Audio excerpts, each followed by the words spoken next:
Bem, retomando os trabalhos, nós encerramos há pouco a sessão iniciada às 9 horas, com o julgamento dos últimos itens da pauta. Só apenas para deixar registrado, mais uma vez, eu tinha designado o conselheiro Paulo como redator do voto vencedor do item 117 da pauta, processo paradigma. Então, fica feito novamente o registro, né? Será consignado na ata a designação do conselheiro Paulo. Mas essa sessão a gente reabre e antecipa a prevista para as 14 horas. Então, a sessão das 14 horas está sendo iniciada nesse momento, no dia 16, a sessão do dia 16 de julho. Estavam previstos os processos de número 132, que tinha um paradigma 133, o contribuinte pediu a retirada de pauta. Também foram retirados de pauta, pedido do contribuinte, os itens 134 a 140, Unimed Rio Claro, o relator era o Gustavo, também por solicitação então do contribuinte, os processos não serão julgados, foram retirados de pauta. Então, só temos para a pauta dessa sessão, permaneceu apenas o item 141, recorrente Metagal, Indústria e Comércio, relator Paulo Henrique. Vamos ao voto, Paulo. Vamos ao relatório e voto. Então, esse processo é um decomp também, manifestação de conformidade foi julgada improcedente. Se refere a um decomp de um crédito, de um pagamento indevido, quer dizer, a maior do que o devido, de contribuição social sobre o lucro líquido, onde a apuração é trimestral e o contribuinte fez aquela opção de pagar em 3 cotas. Tá? Então, está relacionado ao período de 31 de dezembro de 2014. O fato decisório eletrônico reconheceu apenas 55 mil dos 163 que foram pleiteados, uma vez que a parcela restante do referido pagamento se encontraria utilizado para a quitação de débito de responsabilidade do sujeito passivo.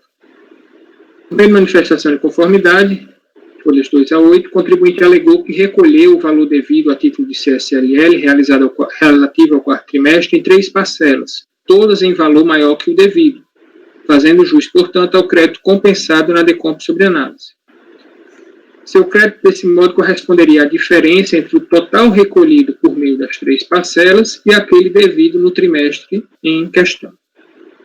A análise realizada pela autoridade fiscal, porém, teria se limitado ao recolhimento e débito correspondente à 3ª parcela, motivada pelo fato de que o sujeito passivo somente indicou na decomp como origem do crédito o DAF relativo a essa 3ª cota. Tá? Então, o contribuinte, ao invés de fazer 3 decomps, ele fez apenas uma decomp, indicou como origem do crédito o pagamento da 3ª parcela, e só que pedindo o total do crédito relativo aos 3 pagamentos. O justificativo, de outra parte, aqui, entendeu que os DAFs anteriores, relativos à primeira e à segunda cota, já haviam sido apropriados para quitação parcial de um débito efetivamente devido. O excesso entre pagamentos e débitos apenas se verificou quando houve efetivo transbordo da somatória dos créditos entregues via DAF em comparação ao débito total declarado para o quarto trimestre de 2004, sendo que esse transbordo apenas se deu com o pagamento da 3ª cota. Em primeira instância, manteve a homologação parcial da compensação declarada, ao apontar que a decomp sob análise somente tratava da 3ª parcela recolhida pelo sujeito passivo, não podendo abranger os pagamentos referentes às parcelas anteriores, cada um dos quais deveria ser objeto de decomp específica, conforme normas estabelecidas pela Secretaria da Receita Federal do Brasil, para a apresentação das declarações de compensação. Recurso voluntário, ele repete basicamente as mesmas alegações já trazidas na impugnação. Primeira ocasião em que o processo veio a julgamento, a turma julgadora, vencido este relator, decidiu pela realização de diligência, a fim de apurar se os valores pagos a maior em relação às 2 primeiras parcelas da CSLL devido no quarto trimestre haviam sido objetos de pedido de restituição e ou compensação, bem como a fim de que se indicasse o saldo passivo de restituição e ou compensação em relação à contribuição social devida no referido período. A diligência resultou na informação de folhas 88 e 89, em relação à qual a recorrente se manifestou as folhas 95 e 96. O processo, então, retorna a julgamento. Pode ir ao voto. Ok. Bom, recurso tempestivo, preenche os requisitos. No mérito, os termos do artigo 1º, combinado com o artigo 28 da Lei 9.430, a CSLL será, em regra, realizada, a apuração da CSLL será, em regra, realizada por período de apuração trimestral, como é sabido. O pagamento, por outro lado, será realizado na forma do artigo 5º, onde, no parágrafo 1º, há essa possibilidade de pagamento em 3 cotas mensais iguais e sucessivas. Como se constata, o sujeito passivo ordinariamente deverá realizar o pagamento da CSLL devido até o último dia do mês subsequente ao encerramento do trimestre de apuração, podendo, a sua opção, fazê-lo em 3 cotas mensais iguais e sucessivas. Pois bem, no caso sob análise, a recorrente se valeu da opção ofertada pela legislação em relação ao 4º trimestre do ano calendário 2004. Como se extrai dos autos, foi apurada uma CSLL devida no montante de R$ 486.316, tendo o sujeito passivo optado por extingui-la por meio de 3 cotas de R$ 162.000. Estranhamente, a recorrente recolheu todas as cotas no montante de R$ 216.000. Desse modo, em relação a cada uma das cotas, faria jus, a princípio, ao crédito correspondente à diferença entre o valor recolhido, o valor devido e o valor recolhido. Os presentes autos, contudo, conforme assentado na decisão de primeira instância, a recorrente se limita a apresentar decomp em relação ao pagamento a maior que o devido correspondente à 3ª cota, apesar de indicar na decomp que o seu crédito corresponde à diferença total relativa às 3 cotas. Por razão, à luz da sistemática prevista para a apresentação das declarações de compensação, caberia apenas o reconhecimento do indébito correspondente à 3ª cota, sendo necessária a apresentação de outras 2 decomps, uma para cada uma das parcelas pagas. Isso se dá pelo fato de não ser possível apontar mais de um DARF em cada decomp, até porque cada um dos pagamentos estará sujeito a distintos valores de acréscimos legais, que são calculados em função da data de arrecadação. Daí a razão pela qual, à primeira vista, considerei desnecessária a realização de diligência determinada nos presentes autos, em relação ao destino dos indébitos relativos à 1ª e à 2ª cota. Tá? Então, a princípio, eu estava acolhendo esse posicionamento da DRJ. A consideração dos meus pares e o resultado da diligência, contudo, fazem-me assentir é plenamente plausível a interpretação realizada pela recorrente, no sentido de que os valores recolhidos a maior na 1ª e na 2ª cota constituem antecipações daqueles devidos nas parcelas subsequentes, de modo que o pagamento a maior que o devido só veio a se configurar quando do recolhimento da cota final. E aí eu repito o trecho em que o contribuinte faz essa interpretação. Em primeiro lugar, há um único valor devido, que é a CSLL apurada em relação ao 4º trimestre. Apenas, por uma faculdade da legislação, a sua extinção pode ser realizada de modo parcelado. Assim, além da forma de alocação realizada automaticamente pelo sistema, na qual os valores recolhidos em cada cota são alocados ao débito apenas até o limite da parcela devida, é plenamente possível se defender que os valores sejam alocados ao débito total, à medida... Eita, que os acentos graves sumiram. À medida em que forem sendo realizados os recolhimentos. Nenhum prejuízo há à Fazenda Nacional em tal procedimento, que inclusive foi o adotado no âmbito dos processos, citei 2 processos, como se observa da leitura dos acórdãos 1002-827 e 1002-828, de outubro de 2019, ambos da relatoria do conselheiro Marcelo José Luiz de Macedo.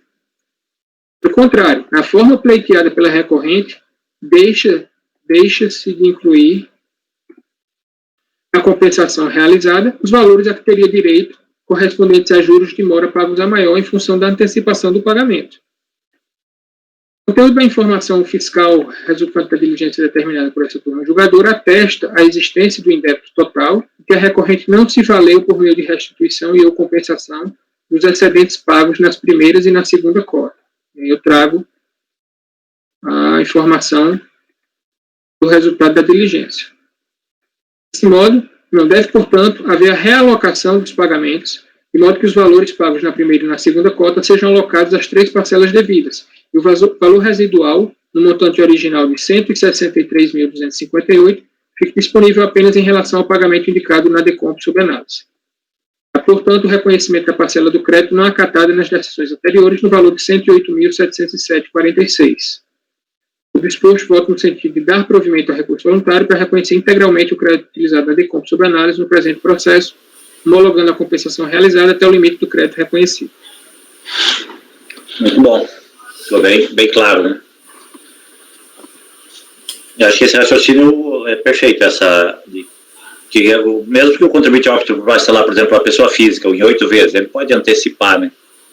Então, se ele paga antes, pagou. É que assim, a ferro e fogo, a luz realmente da legislação, né, o pagamento mataria cada uma das parcelas. E como ele teria que apresentar uma DECOMP para cada DAF, ele teria que apresentar as 3 DECOMPs, né?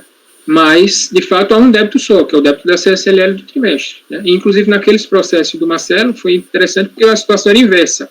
Lá, a alocação foi feita, não sei porquê, mas a alocação foi feita à medida que os pagamentos iam sendo feitos e estava se defendendo que, o contribuinte estava defendendo que tinha que alocar cada parcela. Tá certo. Podemos escolher os votos? Gustavo? Com o relator presente. Ricardo? Observando, Paulinho, você se rendeu, né? Sim, sim. Essa rigidez toda aí, a princípio você deveria dizer, não, ele tem que apresentar uma DECOMP para cada DARF. Sim, mas a gente... E aí, na medida em que a unidade de origem mostrou, poxa, eu tenho crédito, unidade material. Ok, acompanho. Flávio? Acompanhe, presidente. Andréia?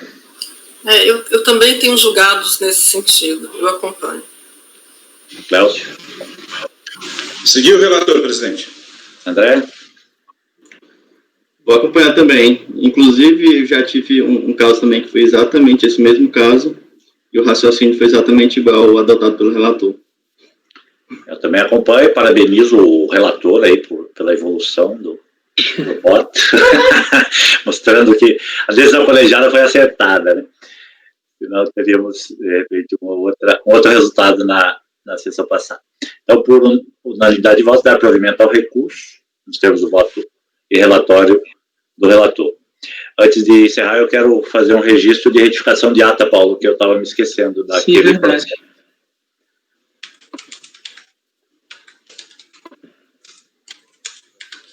Vou fazer o registro na ata aqui, na anotação.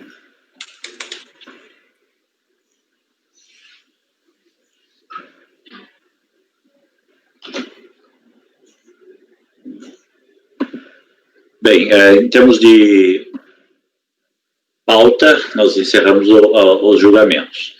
Mas nós tivemos uma constatação, após a formalização da ata da última reunião, de um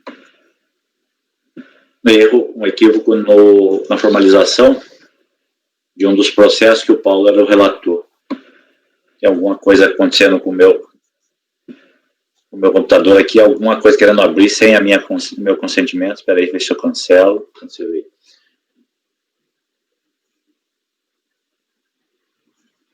É o processo 10.380.003.719.2005.41, recorrente NR da Silva, né, Paulo?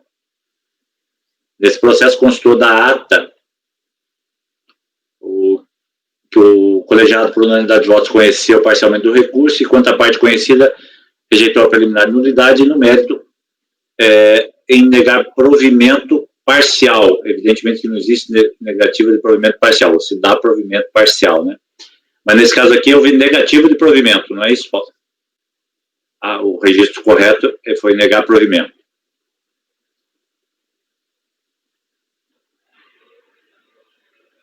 Dizer na conclusão do voto.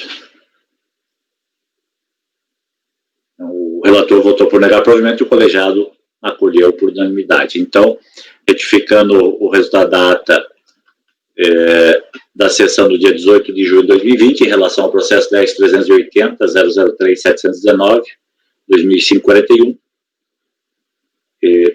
passa a ter o seguinte resultado: acorda os membros do colegiado, por unanimidade de votos, por conhecer parcialmente do recurso voluntário, enquanto a parte conhecida rejeitar a preliminar nulidade no mérito em negar provimento ao recurso voluntário. Ok? Só para a gente retificar e poder dar seguimento aí à formalização do acordo. Você confirmou aí que é negar provimento, né? Isso. Negar provimento. Com isto, cumprimos a nossa obrigação em relação a essa reunião do mês de julho. Eu agradecer a todos pelo excelente trabalho, excelentes debates. Né? Desculpar por alguma falha, algum erro na condução, mas é certo que contei com a colaboração de vocês aí, de forma que eventuais erros tenham sido corrigidos a tempo. Querem fazer alguma manifestação, senhores? Tá sempre bom, presidente. Tem falha nenhuma não, faz parte do jogo. Conselheiro André, inclusive agradecer a presença aí do conselheiro André, que completou a nossa paridade e também participou de forma ativa e muito proficiente aí no colegiado. André. Isso, presidente, eu queria deixar aqui registrado que foi uma grande satisfação estar os 3 dias aqui com o colegiado, debates muito produtivos, e queria agradecer também a todos aí pelo acolhimento. Valeu. Obrigado, André. Gustavo. Presidente, sinto falta das nossas pizzas e das nossas noitadas de confraternização, mas foi bom. Dá para matar um pouco da saudade da turma. Eu não acho que houve qualquer falha na condução, não, presidente, foi perfeita. Inclusive porque dessa vez eu e o Paulinho não tomamos nenhum tipo de culacho ao vivo e a todos.